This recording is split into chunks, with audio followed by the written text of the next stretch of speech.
I was 73 years old the day I sold the house where I raised my children, and I did it in less time than it takes to watch the sun set over the mountains. People think that age makes you soft, that the years pile up like snow on your shoulders and weigh you down until you can't do anything but accept whatever comes your way.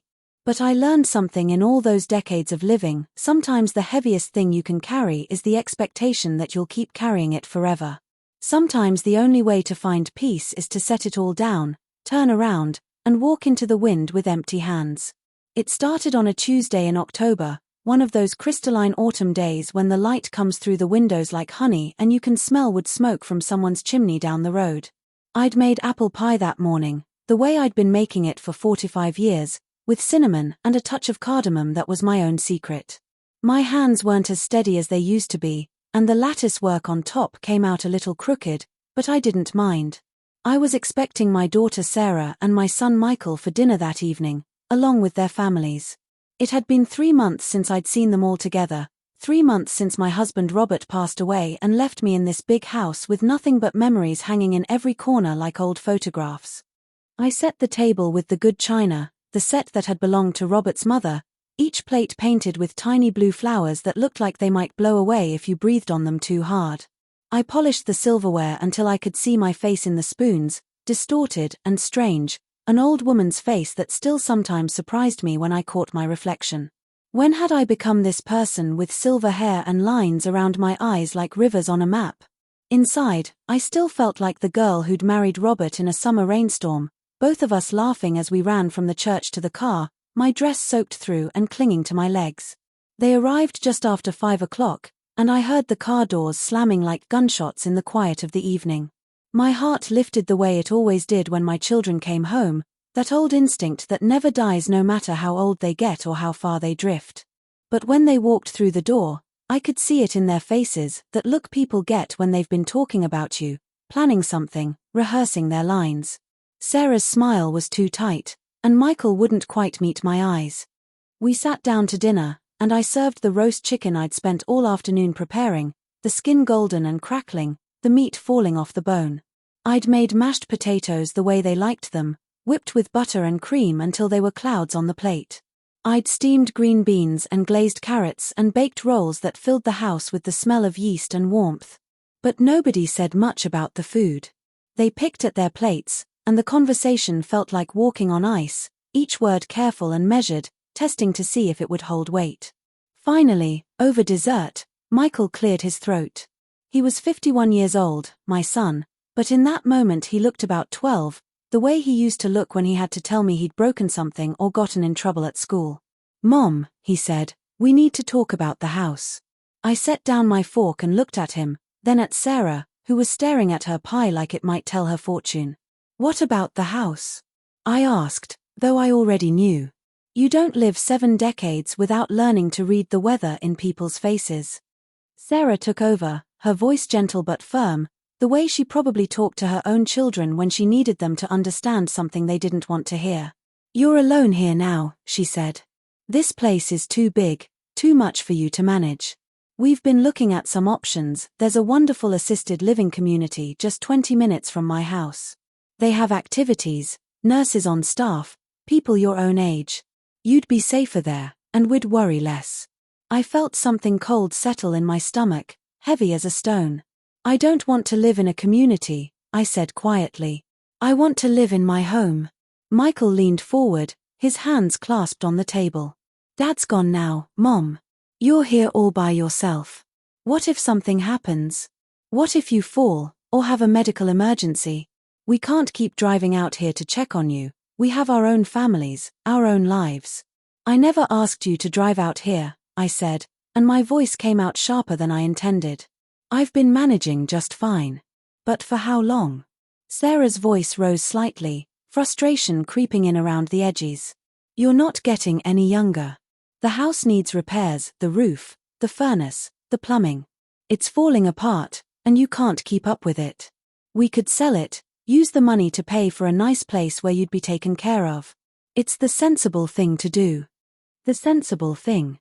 As if life could be measured out in sensible portions, as if love and memory and the weight of years could be calculated on a balance sheet. I looked around the dining room, at the walls where I'd hung my children's artwork when they were small, at the scratch on the doorframe where Michael had tried to carve his name with a pocket knife when he was 8. I could see Robert standing by the window in his reading glasses, could hear his laugh echoing through the halls, could smell his aftershave and feel his hand on the small of my back. "This is my home," I said, my voice steady now. "Your father and I built our life here. You were born in the bedroom upstairs, both of you, because I wanted to be home and not in some sterile hospital. Every room in this house holds a piece of our story. I'm not ready to let that go." They exchanged glances, those quick little looks that spoke volumes, and I realized this wasn't a discussion, they'd already decided. They'd talked about it between themselves, maybe for weeks, maybe months, and this dinner was just a formality, a chance to present their conclusion and expect me to accept it gracefully. "Mom," Michael said, his voice taking on that patronizing tone that made my blood simmer. "You're not thinking clearly.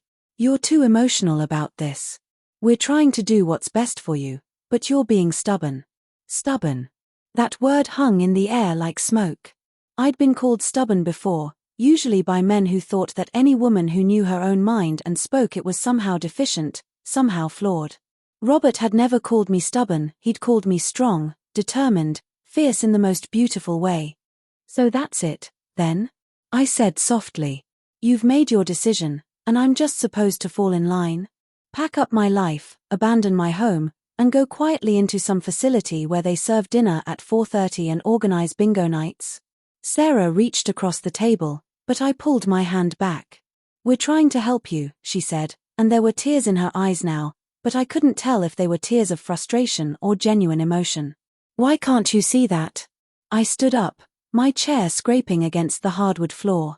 "I see exactly what this is," I said.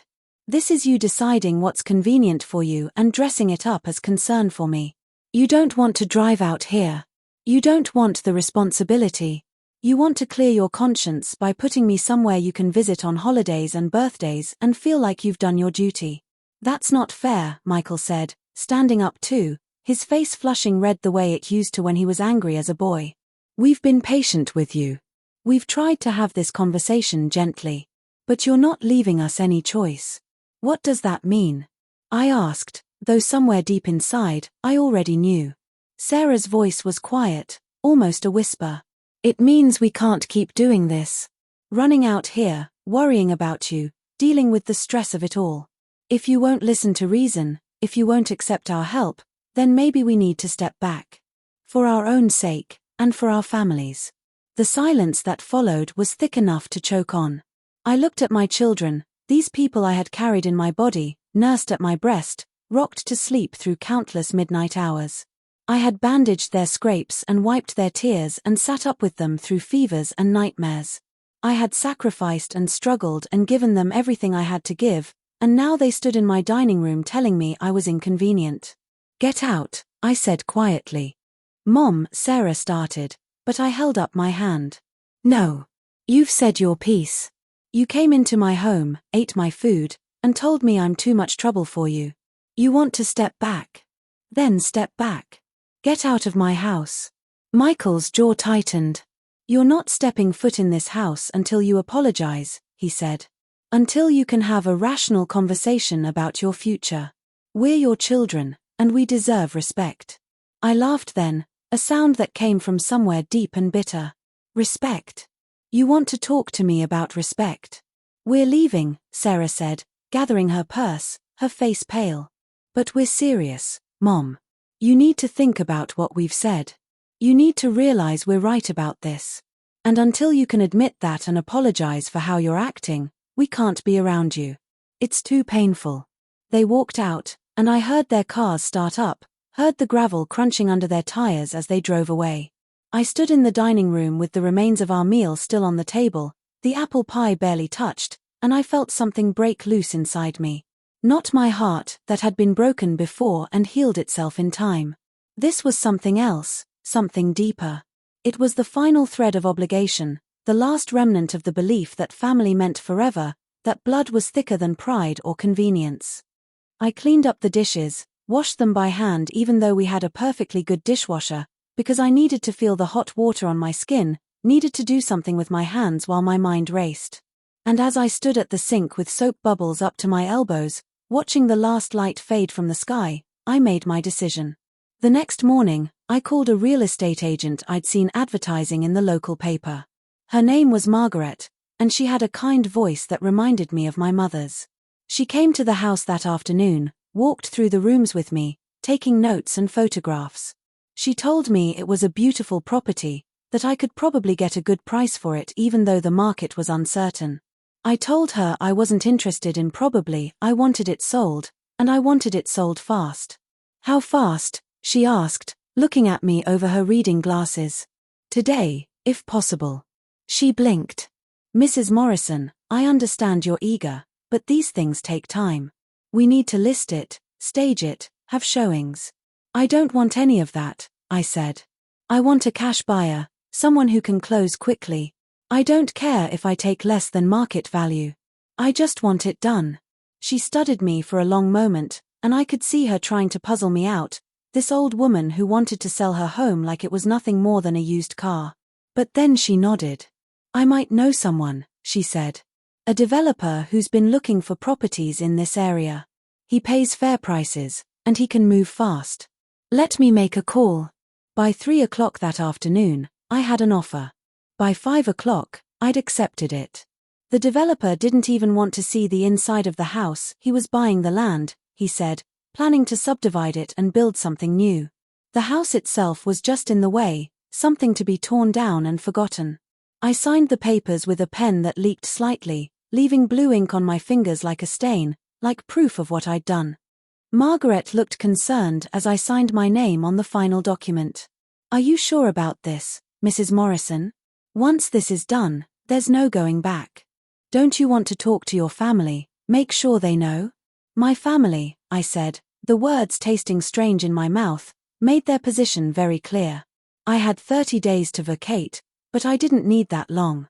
I'd already spent years learning to let go of things, my youth, my health, my husband.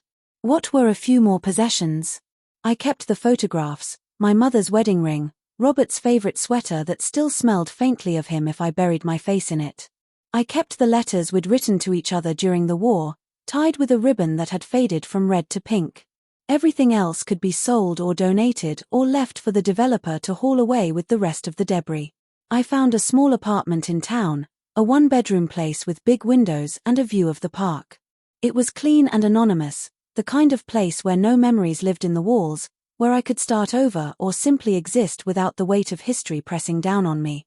I hired movers, and they came on a grey November morning and loaded up their truck with the few things I'd decided to keep. I walked through the empty house one last time, my footsteps echoing on the bare floors, and I said goodbye to the ghosts that lived there, Robert's laugh, my children's voices, the dog we'd had when they were small. I never called Sarah or Michael to tell them what I'd done. They never called me either, too proud or too stubborn or too certain they were right to reach out first. I learned later, from a neighbor who tracked me down to return a piece of mail, that they'd driven out to the house about 2 weeks after I'd moved out, expecting to find me there, expecting me to have come to my senses. Instead, they found construction equipment and strangers in hard hats, and a sign that said the property had been sold. The neighbor told me Sarah had cried, standing in the driveway where she'd learned to ride a bike, where Robert had taught her to change a tire, where we'd taken 1,000 family photographs. Michael had just gotten back in his car and driven away, his face hard as stone. They tried to find me, the neighbor said, but I'd left no forwarding address, no trail to follow. I'd simply vanished into my new life like smoke dissipating into clear air. That was 3 years ago now, and I'm 76 years old, sitting in my apartment with a cup of tea and the afternoon sun warming my shoulders. I don't regret what I did, not the selling of the house, not the cutting of the ties, not the bold gesture of walking away. But I won't lie and say it doesn't hurt. There are nights when I wake up and reach for Robert, and he's not there, and neither are my children, and I'm alone in the dark with nothing but the sound of my own breathing. There are moments when I see a young mother with her daughter and I feel something crack open inside me, some old wound that never quite heals. But I also feel something else, a strange, unexpected freedom. I am unencumbered now, untethered from expectations and obligations and the endless negotiations of family life. I read books at 3 in the morning if I want to. I eat cereal for dinner. I take long walks in the park and talk to strangers and feed the ducks stale bread. I am fully, completely myself, perhaps for the first time since I became a mother more than half a century ago. Sometimes I wonder if my children think of me, if they regret the words spoken in anger, if they miss me the way I miss them. I wonder if they drive past where the old house used to stand and feel the absence of it like a missing tooth, that constant awareness of something that should be there but isn't. I wonder if they tell their own children about me, or if I've become a cautionary tale, a ghost story they whisper about late at night, the grandmother who chose pride over family, who sold everything and disappeared. But mostly, I just live. I wake up each morning and make my coffee and watch the sun rise, and I'm grateful for the simplicity of it, the quietness, the peace. They said I couldn't set foot in that house until I apologized, until I admitted I was wrong. So I sold it, burned that bridge so thoroughly that there was nothing left to cross back over. And yes, sometimes the boldest move is walking away without a single backward glance. But nobody tells you about the cost of boldness, the price you pay in the lonely hours, the weight of wondering if you chose freedom or just another kind of prison, one made of silence instead of obligation. I may never know if I did the right thing. But it was my thing to do, my choice to make, and in the end, maybe that's enough. Maybe that's all any of us really have, the right to walk away, even if we walk alone.